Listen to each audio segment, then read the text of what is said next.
This is a podcast about our lived experience, which unfortunately includes infant death and subsequent mental health struggles. Please take good care of yourself and only listen if this content feels safe for you right now. We'll still be here when you're ready. Hi, I'm Judith. And I'm Alina. We both lost babies to SIDS in winter 2021. In the throes of grief, I reached out to a stranger on the internet and our friendship was born. In the years since, we've been working hard to survive, rebuild, and navigate the continual challenges that have come our way, including divorce, Job loss, dating while bereaved, moving multiple times, health scares, pregnancy and parenting a living child, starting new jobs, and so much more. We are tired. Happily ever after is out of the question for us, but this podcast documents our journeys to happier ever after because we believe life after loss is worth living. So join us as we laugh, cry until we laugh. Welcome to As Long As I'm Living podcast. We're so glad you're here. Let me introduce myself to you, and then, my audience knows me and Alina, but they don't know you. So we can either introduce you or you can introduce yourself, or we could do a combination, which is what I've done in the past. But my name is Judith, and I lost my son to SIDS in March of 2021. And I reached out to Alina online, kind of like I did to you, except I think I was more sober, honestly, when I reached out to her. I was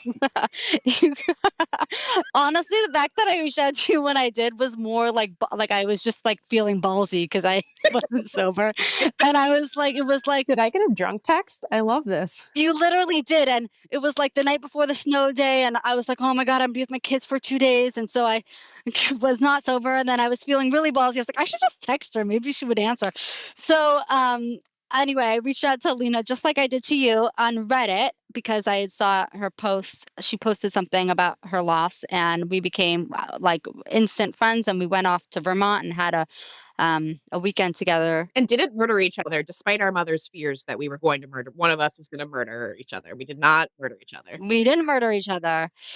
And we built this really beautiful friendship, and what we found is how unique that was. Most people are grieving alone, or maybe they'll find a support group, but to have kind of a best friend do it with you, I think we realized right away was special. And so we decided to start a podcast as a way of sharing that friendship with other people who are going through loss. Because it's very lonely and it's isolating, and to just have someone to laugh with you and to cry with you, and to, we really believe that life can still be good even after loss. And so I think people just joined along in our friendship with us, and now we have like 55,000 downloads. So someone out there is our friend, and they reach out to us on Instagram, and we get to know them and their babies. But primarily, our audience are people who've experienced stillbirth, miscarriage, infant loss. That's kind of like, or terminated for medical reasons, TFMR. TFMR, ectopic pregnancies, infertility, very much the baby loss. Infertility, that baby loss, infant loss realm. So it's been 3 years now. Yeah. We have how many episodes? I don't know. A bunch. 170 something. 170 something. Yeah. And we really like to share like our, part of it is our journey. Part of it is interviewing guests like yourself. Part of it, we've interviewed like our siblings or our best friends and talked about like what was lost like from your lens. Like we've kind of taken a bunch of different angles from it, and we're really excited to have you. Yeah. And I'll quickly introduce myself. My name's Alina. My son Quinn died. He was almost 4 months old. And then Judith, I forget if you said, but your son's name was Aiden. My son's name is Aiden.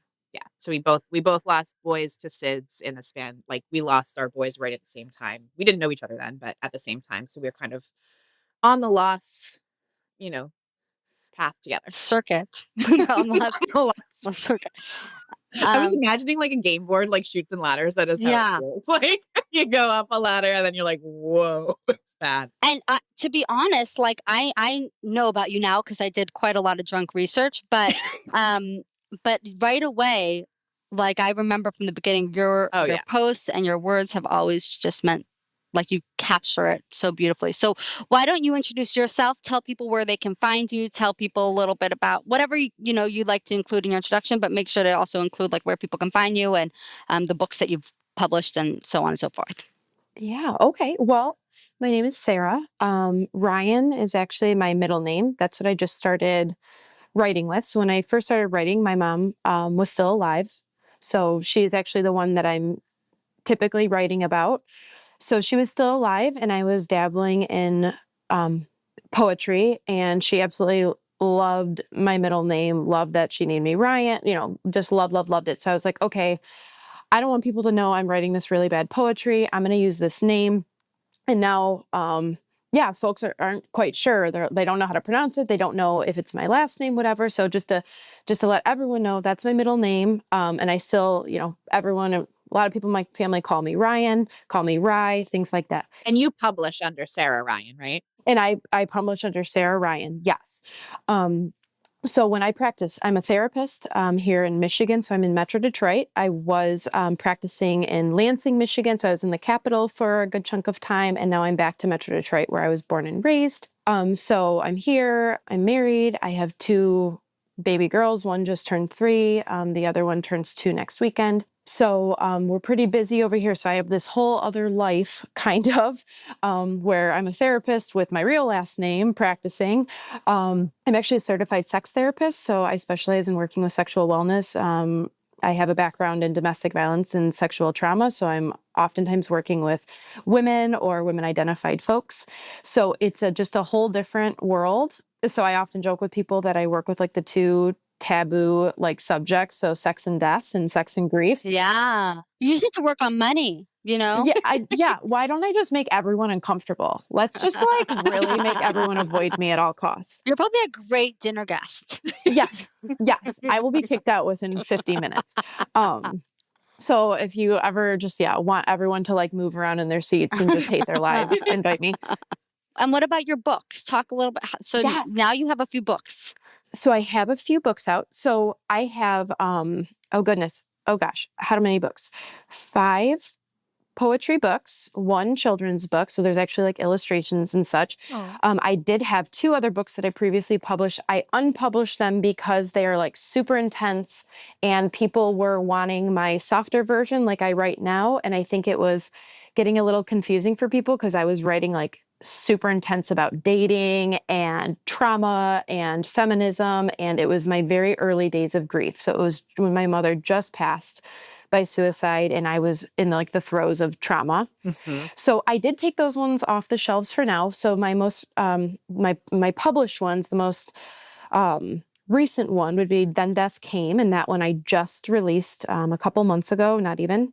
And then the earliest one would have been in 2019 or 2020. So there's 5, 6 in there. I did not know you could unpublish a book.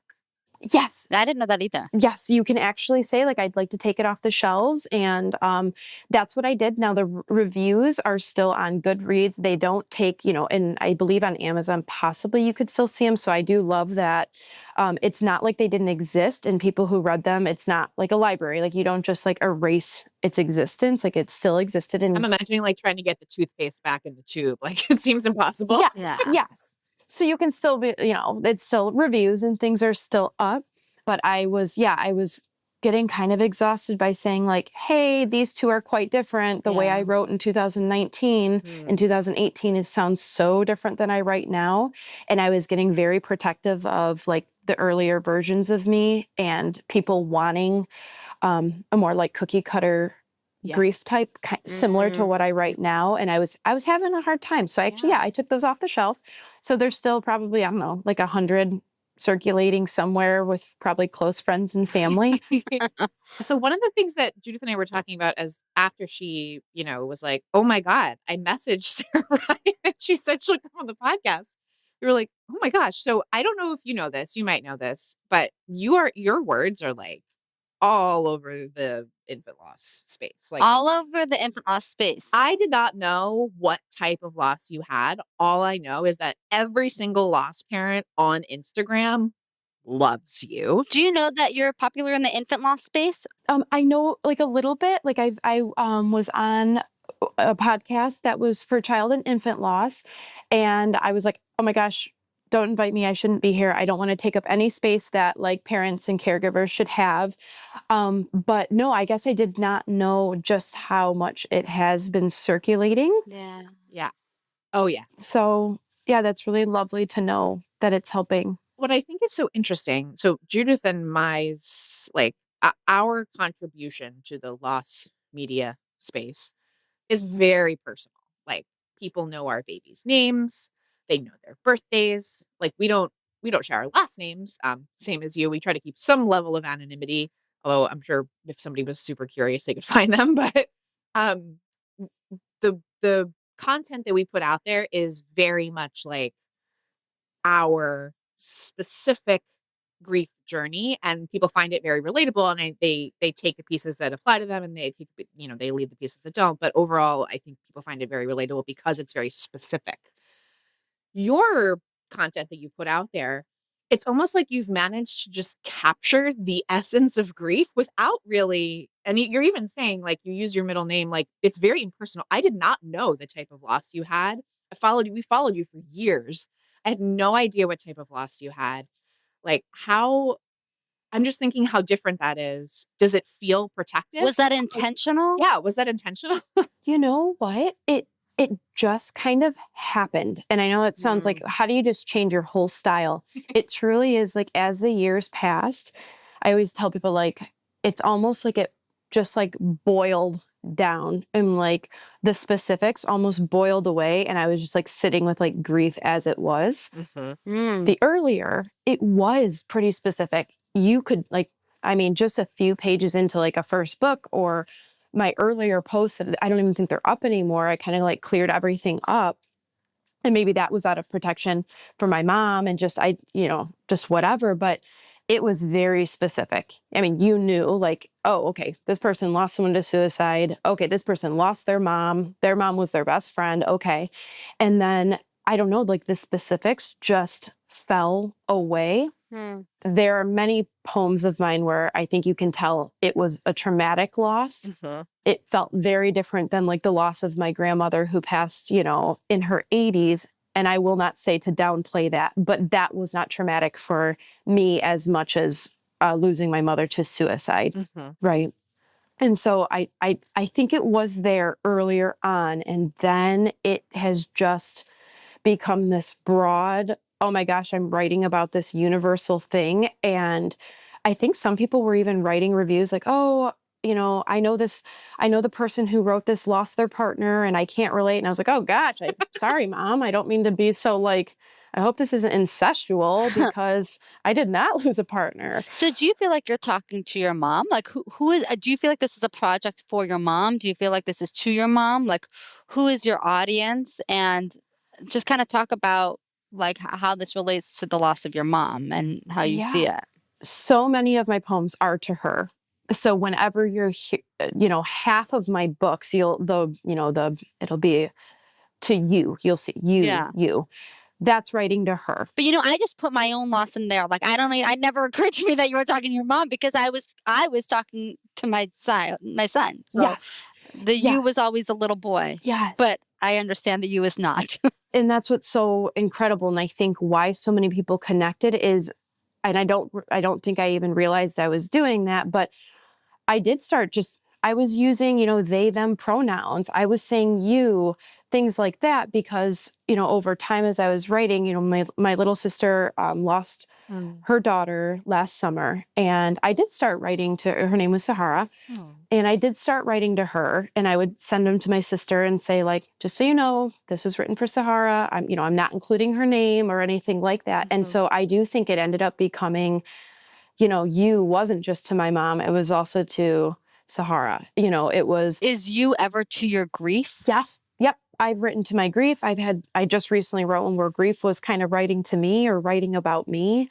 So it kind of depends. I'm oftentimes writing to society. I always joke with people that I get very spicy, aka like angry and sarcastic, because we are in such like a grief phobic, death phobic, grief illiterate society that part of the social worker in me comes out. And I'm like, okay, now I'm talking to everybody. There was one recently. Okay, obviously I went through and I like screenshotted my favorite ones. But there was one recently that you did that it was like, I don't want to tell you how long it's been. Yes. And that one really resonated with me. Because there's this idea that there should be some sort of like expiration or timeline. I just want to I don't know, is it weird if I read it? You can read it just so people know what I'm talking about. I don't know. Is it weird? I don't want to impose. Oh, go ahead. No, please read it. Oh, yes. Please save me from having to hear myself. And while Judith is finding that, I'll share that I am less than 1 week away from the 4th death anniversary of my son's the 4th anniversary of my son's death. And I have had like the feelings this past like couple days, the lead up is always worse, that are it's like it happened literally yesterday. And I think that's like reading that poem, I distinctly remember that one. I'm like, yeah, like people don't get it, that it does not, yes, it's not that painful every single moment of every single day, but like there are moments where it is that painful still. And I'm 4 years out and probably will be forever. Can you tell me? I'm going to read it, but I feel weird reading it. I feel naked. Do you want to read? It feels very weird to read someone else's writing if they're in the room. Oh gosh, I don't feel weird at all. I love, like, please do. Okay, I'll as read long it. as you're okay with I it. want to know, can you tell me, was there a moment that spurred this one? Like, how did this one come to you? How does your writing happen? You know, so let me read it and then you tell me once I've jogged the universal memory here.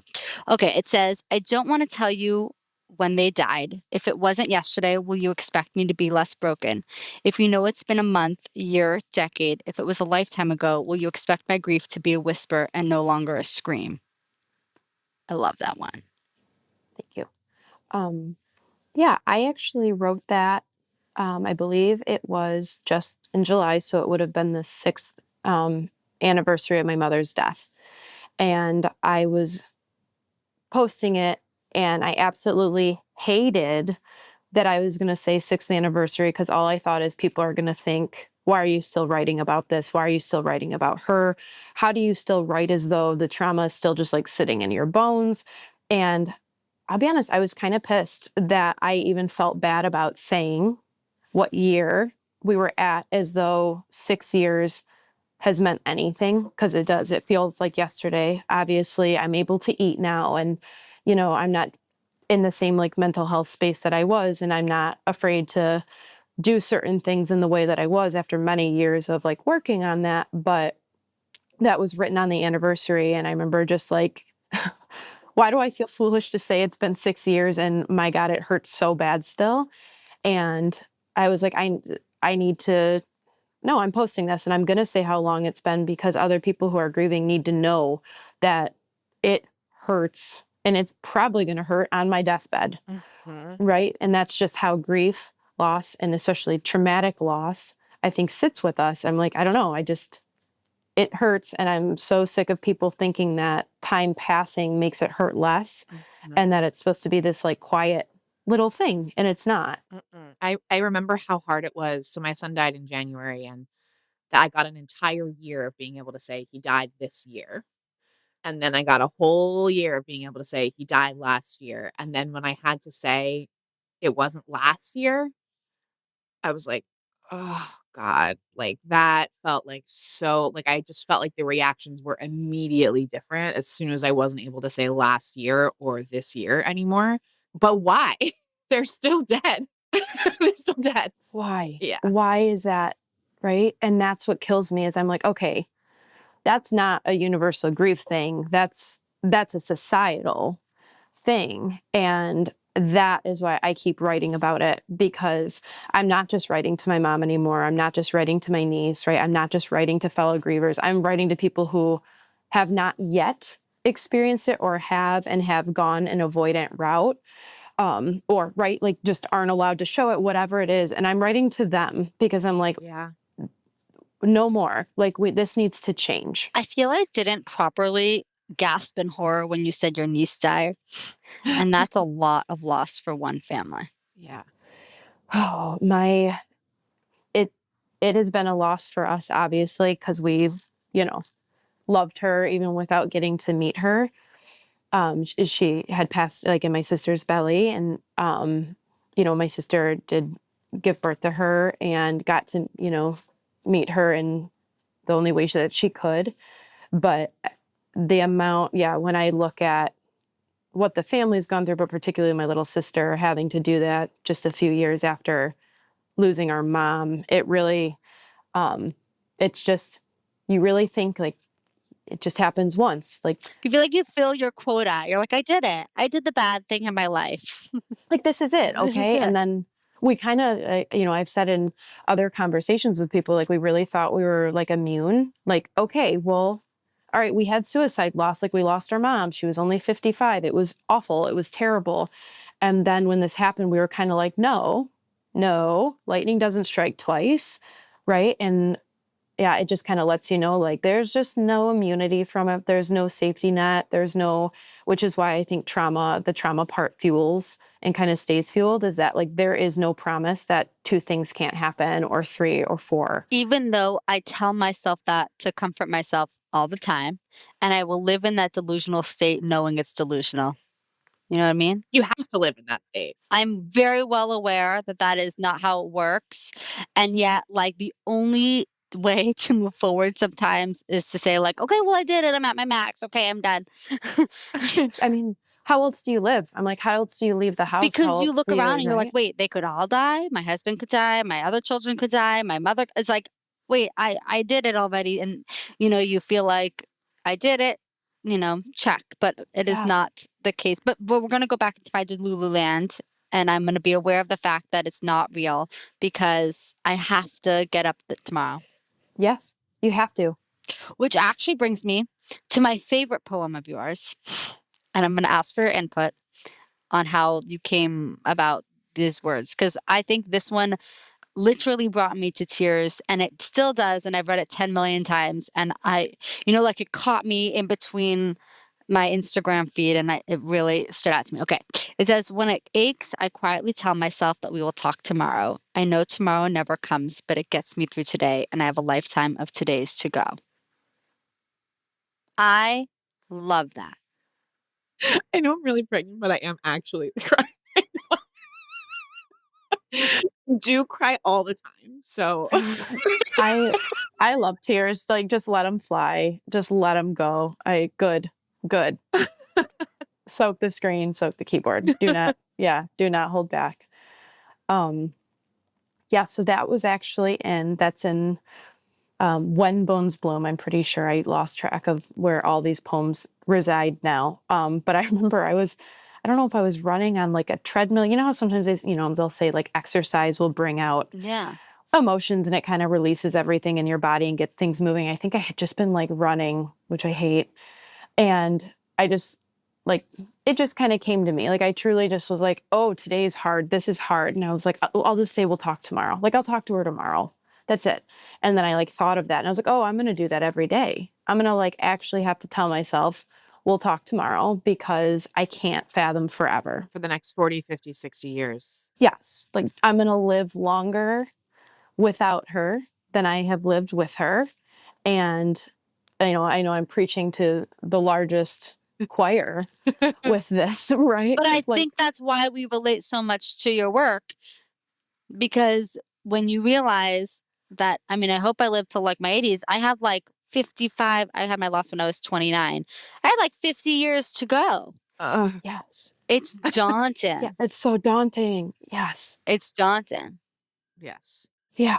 So, whenever you see these poems, I know it's like, okay, what inspired it? How'd you come up with it? I like everyone to know that I have no writing background. All you're saying is something that I jotted down in my notes app while I was like in the middle of the day.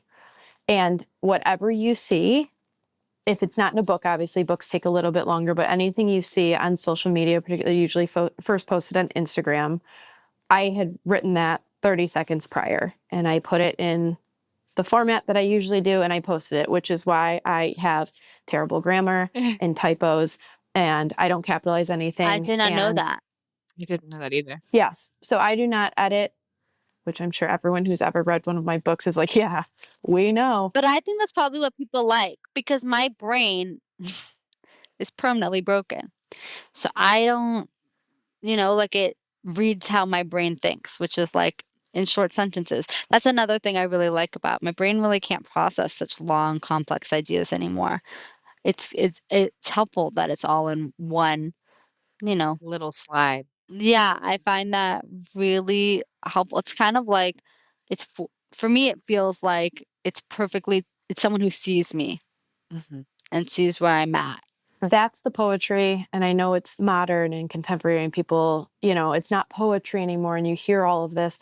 That's the only poetry I could read. And poetry saved me. If it wasn't for popping on Instagram and typing in grief poetry, like I don't know how I would have gotten through. Obviously, I used other tools like therapy and such. But if someone put full paragraphs in front of me or sentences that were longer than like 6 words, I wouldn't have been able to digest them. Yes. Or if there was multiple things on one page, and someone actually, it was this summer, called it like bite-sized grief poetry. And I was like, oh yes, that's exactly how I would describe it. I had to make it bite-sized because that's all I could actually take in. Yeah. And I needed it to be where you could either read like one poem or you could read an entire book in one day if you wanted. But I needed it to be like accessible to the folks who like could only read a few words versus like wanted to read an entire book. Me. That is me.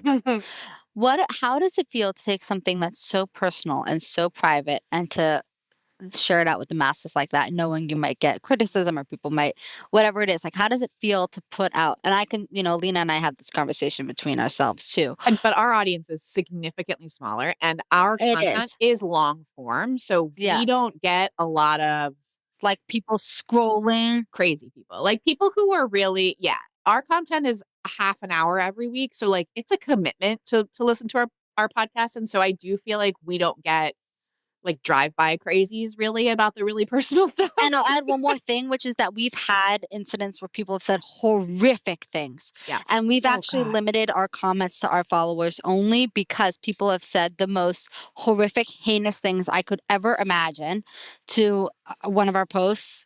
You know what I'm talking about, Alina, right? Yeah. One person said, "You're whoring out your dead sons for likes." And I think after that, we were like, okay, I'm done. We're done. So how does we literally said to each other, we're done growing. That's enough. That's enough. That's it. Shut it down. Shut it down. Yeah. Put the toothpaste back in the tube. There was one comment. I was on the same post, actually. There have been a couple of posts that have gotten big and we've gotten some crazies. This particular post was really, it hit the wrong area of the internet. There was one person who said, why don't you just adopt? Which, first of all, is offensive in any context, but also like my kid already died. Like you can't just adopt your baby. It's offensive in an infertility context for sure. It's horrific. And also I'm grieving an actual human being who's dead. Because they're not like, they're just scrolling, Yes. and I don't know. Some people I think really do need therapy. Like they really aren't able to like empathize. There's no empathy or compassion. Yeah. So how does it feel to take something that's so private, that's so personal, that's so filled with your love and your love for your mother? And in some ways, and we just talked about how it's deliberately bite-sized, right? And also, another thing I'll add is that, like, I can say for our podcast, it feels like an extension of my relationship with my son. Like, giving back in this way to the community feels like all that love I have in my heart for my son. It's a way that I can fuel, I could give fuel to that. So how do you feel about putting all this vulnerability out there, knowing what's on the internet? Oh my gosh. I'm still over here just absorbing. And I know it exists. I'm not naive. Like I know, but why am I still like picking my jaw up off the floor? Because I just like the trolling. I'm like, I just thought there would be like sacred spaces that like the trolls don't come for, like, and there's nothing sacred. There is no safety on the internet. So just thank you for continuing to share after that and not, I don't know, just like burning the whole world to the ground, knowing that one person was in it. So, oh my gosh. So I mentioned, I am a very spicy, very spicy. So I have worked very hard on keeping it together. And it was not, and I really have been, I don't know, sheltered because I still don't view my audience as large. I still don't, I don't know if I just have not accepted the numbers or I just assume everyone's a bot. Also just Delulu over here. Just I don't know what is even considered large, right? I just pretend that I'm still just this person over here who's jotting things down and I'm not a real writer, whatever. Maybe that's why you answered my text. Maybe that's why you answered my DM. Don't downplay yourself here. That's probably why. You were like, I'm just a person. Are you saying I'm a 10 and I like didn't know that I was a 10, so I talked to the 2? Because no. Judith calls me. She's like, you will not believe who I just got. Then I said, should I reach out to Oprah? Should I reach out to Sheryl Sandberg? I was like, I don't know my... Please just scaffold off of me. Like, if this felt confident, please reach out to Oprah next. But like, I could think of 20 people in between that range to maybe do first, because I am so okay. So no, yes. So you don't see your audience as large. I do not see my audience. I am not a writer. Like, I had to put that in my bio, because if I only put therapist, people are going to reach out for grief therapy. And I'm like, oh no, I'm just here to talk about sex in that world. So I have to put writer and I have to put poet and stuff, but please just know, like, imposter syndrome is like BFF next to the grief, right? So it was not until recent that I started kind of panicking, like, oh my God, more than 20 people are reading this. And it's not just like my friends and family. And for a while, I wouldn't even tell friends and family I was writing, because it used to be so intense. And I was like writing erotica, and I was like, please don't ever know that I'm doing this. In some ways, I do feel like it was easier in the very beginning to have it be public, but not to my family and friends. Like, it was like I had to like come out as having a podcast to my family and friends at some point. Absolutely. Yes. That's what it felt like. So I was like, okay, it's getting there. Oh, it's getting a little bigger. And I was like, okay, whatever. I'm writing about my mom. These people, oh my God, they love my mom. So they were supporting me, and they're like, I love that you're writing. I love that you're writing about her. This is so healthy. And then it was like, now it's reaching strangers. You know, it went from acquaintances to strangers to like, okay, now it's traveling across the world. And I am still scared shitless. Am I allowed to swear? Yeah. Okay. Oh, yes. I'm still absolutely scared shitless. And sometimes when I get message requests, 99% of the time, more than that, probably, they are the sweetest messages. And I have no one works for me. It's all me answering messages. I'm trying to answer comments. Like, I'm doing all of it. I'm mailing everything out myself. Like, it's just me sitting here on the side. Right. And I have only, and I'm going to knock, there's no wood near me, but if there was wood, I would be knocking. I have only had like one person actually rip me apart. And I'll never forget them. And I almost dedicated my last book to them, because I was like, I'll never forget your name ever. I was like, because I am a spiteful little person over here. But so it's absolutely terrifying. I hate the vulnerability. I am very protective of my mother. So if anyone's listening to this, y'all want to come at me about my mom, like, do not leave your address, because I will fly to wherever you are, because that's my girl. So, and I'm very in other people's grief, I get very protective. So when I see comments come on, if you're going to dog someone who's lost their dog or their cat or their grandma and stuff, I get very like protective. Or comments about child loss. If there's anyone I'm the most protective of, it's parents of child loss. So I get like, most people haven't done it. And I don't know if it's because I am like filtering, or like I haven't had to delete. You know what another thing is? I want to put out another idea, which is one thing that's unique about your posts is you're not on, like, your picture's not really on there. And I almost forget you're a person. I mean, I found out you were a person through Googling, but I just saw your words, and I honestly thought they were in my brain. It feels like an extension of myself more than it feels like a separate person. Sarah, I thought you were an Irish infant loss mom. Oh, wow. That you lived in Ireland and that you had lost a baby. So I didn't know you were a person. I really didn't. I don't know. I thought maybe this is someone was just posting someone else's work, like someone else's author. I didn't know that you were a human. Literally, I Googled you. Judith sent your bio after you sent it to us, and I was like, oh my God, she lives in the United States. Well, because when you responded, you sounded like a human. So I was like, she must be human. Started doing some Googling. Turns out you were a therapist. I was like, she's definitely a human if she's a therapist. I really didn't think you were a person. I didn't think you were like an AI generated robot, but you know how Morgan Harper Wills, what's her name? Morgan Harper Nichols. Yes. Or like Megan Devine. Like Megan Devine is like very present in her content. She's not like a person. I mean, she is a person, but not person that like you like. She's like her content. She's her content. She has a social media manager. I'm sure of it. And it's her face though. Yeah.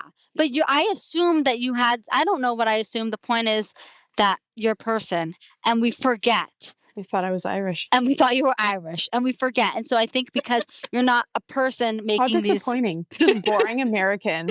You're a delight. I'm loving what I'm getting. I think people hate on people. Like people are mean to people. It's very hard to be mean to words on a page. It's hard to be mean to a book. It's hard to be mean to a statue. It's easy for people to be mean to people. It's easy. Especially online. Yeah. Yes. And adults. I actually, when there's a picture of a dead baby, people I think are generally like, don't say anything. If it's a mom and a dead baby, I think that you get more hate. It's like we can justify being mean to adults. We just can't justify being mean. There's nothing to be mean at if you're just a piece of paper. It's bullying, right? It's like literal cyber bullying. And that's scary. We actually, Alina, you and I feel like are really exposed because we're on the internet and like we say all these things in long form. I'm sure there's a lot of things that bullies could be hating us about, like, so I feel like the fact that we've only had a few people say horrific things to us is like pretty good. Surprising. But yeah, it's still putting something so vulnerable out there. And I wonder if it affects you, but it sounds like it doesn't. Yeah, I work very hard. Yeah, like I said, I think when the one thing so far like has happened where it wasn't like, oh, hey, there's a typo or whatever. Like, okay, get over yourself. Yes, you spell everything wrong and you should know that. Or whatever. I'm like, yeah, oh yeah, you can tell I did not go to school for this whatsoever. But when it was someone like ripping apart that it was like too general and like they wanted to know about my trauma and like what happened to me. And I was like, I'm not telling you. I don't owe you that. That's weird. I'm not, that's bizarre. And if there was like I'm like, I can say suicide loss and that's enough awareness. I don't need to add the triggering content. And like, this was from a fellow griever. And I believe it was a griever who like lost their parent and they have a writing background, whatever. I hope they listen to this and then they're going to know exactly who they are. Cause I had a conversation with them afterwards. I forgot, what we get? We got a lot of anti-vaxxers. I forgot about that. Ah, yes. Okay. Yeah. You see, you're getting a group like with me. No one has come in and said like your mom took her own life and also like step up. Mm-hmm. Let's go. Mm-hmm. Would love to have that talk. But like, I don't know how you all do it. Like doing it while protecting like your babies, like that, I don't know, that front, that strength, that I don't know what that protection would be. I'll say, Alina has a lot less patience than I do about it. She'll just like block the person and be like, you're an asshole. Okay. Yes. And I'll be like, I really appreciate you reaching out. I just want you to be mindful that it's a little hurtful when you make comments about how vaccines might have killed my child. There's a lot of research out there that shows otherwise. I recognize you have your own beliefs, but please be sensitive to the space we're trying to create. Okay, that's what I'll say. Very professional. Literally, if you send us like a crazy thing, if I see it first, I send middle finger emoji, block. Alina will be like, fuck you, block. Judith sees it first. It's like this whole, I hope you can understand where I'm coming from. Anyway, I'm going to block you now. A learning experience. I'll give them a chance. And if they continue to harass people, sending them links to vaccines and how vaccines lead to SIDS, then I'll block. But I'll write them. I just want you to know I'm blocking you because you've really made some of our parents uncomfortable and I want to be mindful. You haven't listened to my boundaries around our space. It's like, you are pure evil somehow. Really, it depends which one of us you get in the DM. Please get a vaccine or don't, honestly. Yeah, like literally, like I don't care what you do with your kid. I'm just saying, like, a lot of us could be sensitive to that information. So please be mindful. Yeah, that is so hard. Yeah. That is. Is there any part of you that has ever thought about like, I'm done with this? Whether that's because of feeling you mean like every day? Yeah, like too overexposed, or are you like, I'm sick of fucking writing about grief? Because like sometimes I'm like, I am so sick of this shit. Like I don't want to live this life anymore. Like I don't even want to live it, let alone talk about it every single week. Oh my God. Like daily. The amount of times I've like just came walking down my stairs and I'm like, that was my last poem. I said everything I could say. And then like, there's my grubby little fingers, like thinking of something like, oh, and I'm like, I'm not going to share this. Like, this is it. This is it. I'm done. And then it's like, oh, here I am sharing it. This feels important. Like it's all like when I say daily, I'm like, I don't think I can do this anymore. It's daily. It's like daily. I'm like, it's too big. There's an algorithm and I don't know what that means. And people are like, you have to post your face. And I'm like, no, I'm not doing it. I don't like it right today. So I it is so overwhelming. And the only thing that keeps me going is the fact that I just won't participate in that. So that's the only way I think I can do this is like I created a TikTok and I posted like 5 things and I signed out and deleted the app. And there's nothing against TikTok. I can't do it. Like I can't. Yeah. What do you want me to do about making a reel of a page? Like I'm not going to like dance with a poem in front of me. You are like or so speaking our language right now. Cause this is I was saying to you, I forget if it was on the recording or if it was before we started recording, but like we are so fully aware we could grow as a podcast if we just like put some reels out there of like clips from the episodes. We don't fucking want to do it. So we just keep not doing it. And every single time we release like an amazing episode, we get great feedback. People are loving it. I'm like, wow, it would be so great. It would be so meaningful. I'm sure it could really help people, but I just like don't fucking want to do the shit. We love the podcast. We love making the podcast. We love recording the podcast. We love coming up with ideas. We love talking to people in our DMs. There's a lot of stuff that content creators are supposed to do, and I just don't want to. I think it's because this podcast serves my grief and my love for my child.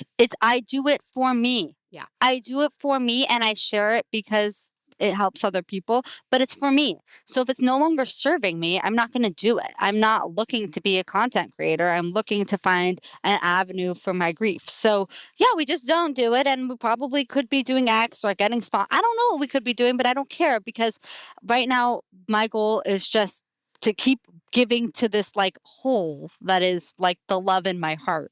I have another question that I want to ask you, which is when people send you messages, not drunk ones like me. Please do. When people send you messages in Instagram and you realize that it's really impacting people, like what does that how does that speak to you? How does that speak to your relationship with your mother? Do you feel like you want to show your mom? How does that speak to your grief in any way, or does it not? Oh, it definitely does. I mean, that is when I get those messages, when I'm sitting there like bustling down the stairs saying like, I'm so done with this shit. I can't do it. I can't keep up. It's that message where I'm like, I'll share one more. You get one more out of me that I'm going to share because you just told me it like saved your life. And now I feel connected and I'm feeling good again about sharing grief, poetry. And then I share again. And then I'm like, I'm done. And then someone will message like, hey, this helped me in this way, or they send me pictures of their baby, or they send me pictures of their mom, or they send me pictures of their cousin, and I'm like, oh shit, okay, I'm in this still. Like that is like why I share. It makes all that like fear and the vulnerability. Like, you're like, damn it, you fueled me again for more poems. I'm ready. Like, how dare you motivate me? How dare you keep me so motivated and full of love when I just want to fizzle out into the bitterness and just go inactive. So I love it. We get messages from people who are like, you probably get this all the time. And like, you don't even have to read this. And we're like, no, please send it. It's so meaningful. Like it really is. Well, we are also asked for pictures all the time because people do not feel like they can share pictures of their dead baby online. So we'll always ask, I don't care if they're dead or alive. Like, it doesn't scare me. I've seen dead babies before. I always ask, show me a picture. I want to see their face. I want to see their hair. I want to see their cheeks.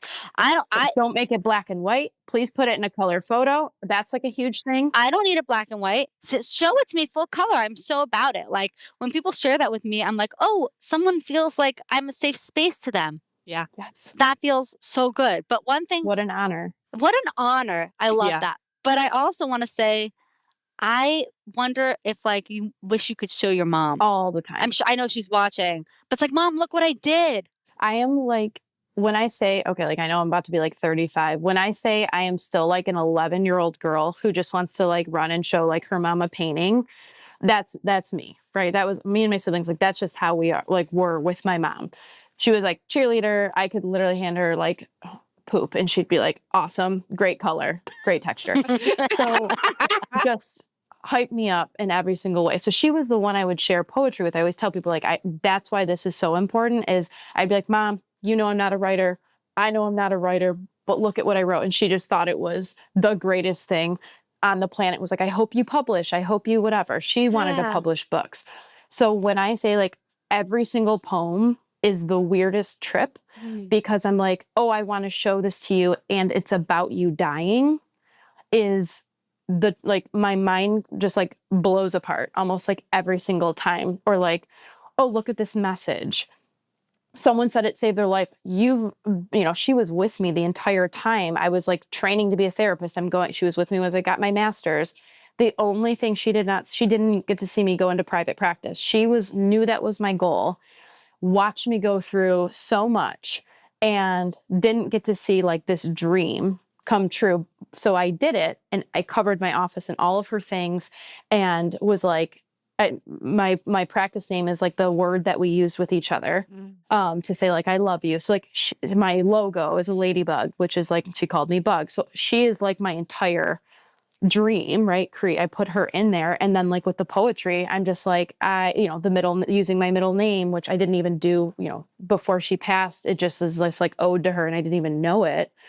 But all the time, I just want to be like, I have books out, Mom. Like I have books, and there's my name on them. And like, I'm doing a podcast. She would be like popping into the corner of this, just like screaming and like whooping. And like, she'd be posting this to like her 10 friends on Facebook obnoxiously. Yeah. And so, yes, 100%. Like, she is the first person I want to show any of this to, because I would have no fear around like her response.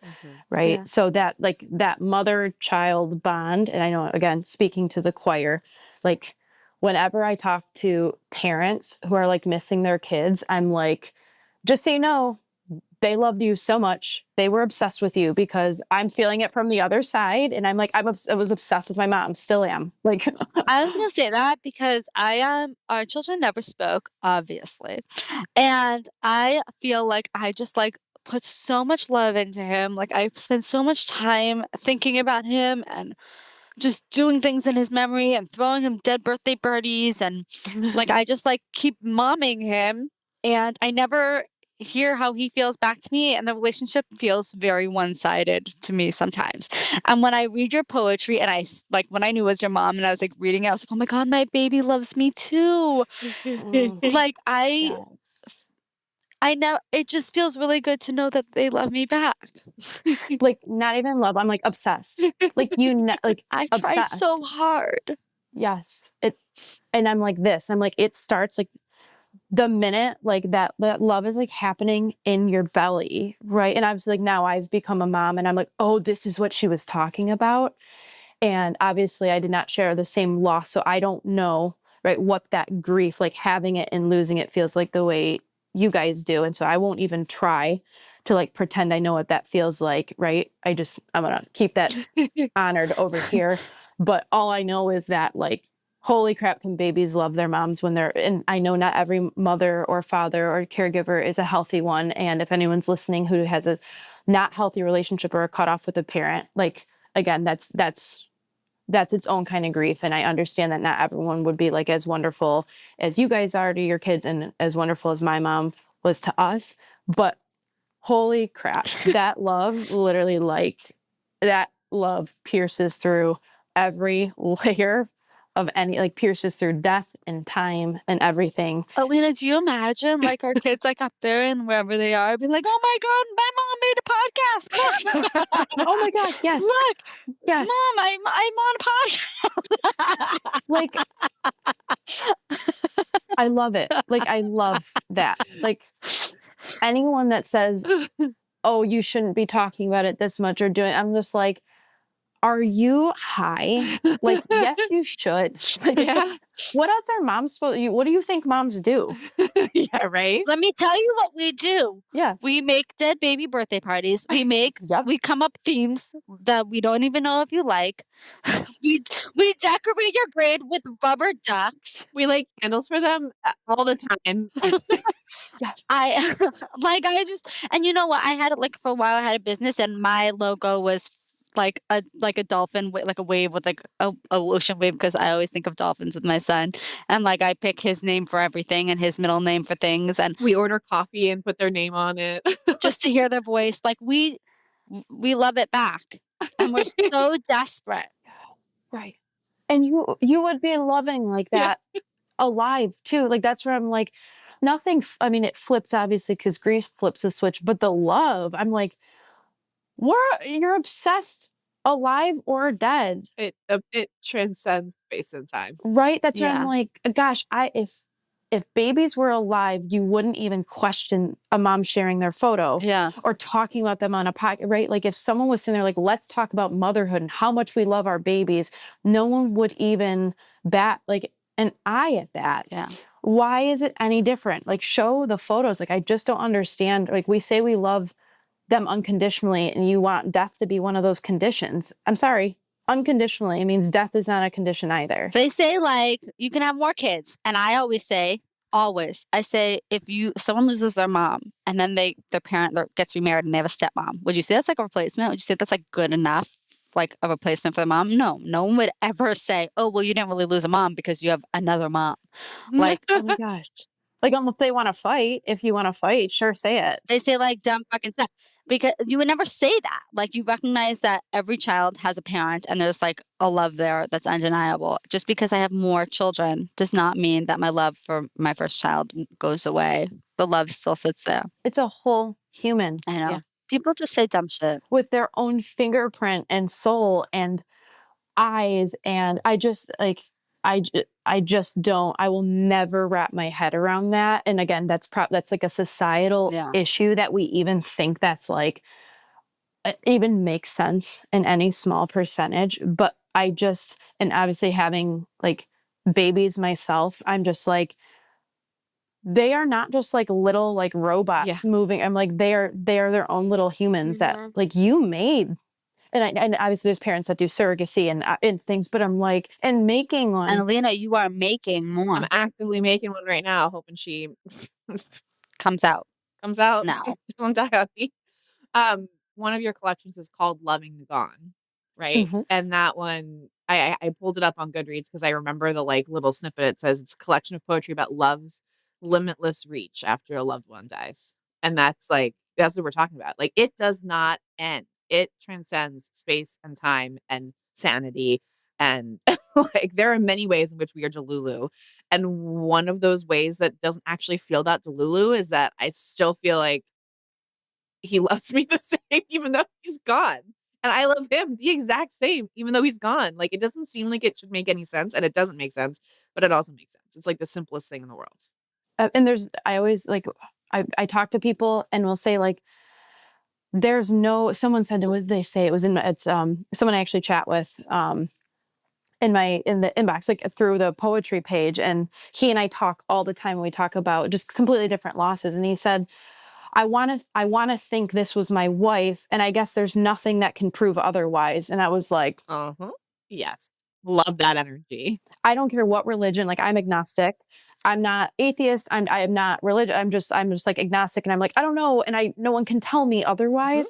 And I love that. I was like, oh yeah, no one can tell me. No one can prove to me that that wasn't my mom or that my mom is not in a parallel universe or something.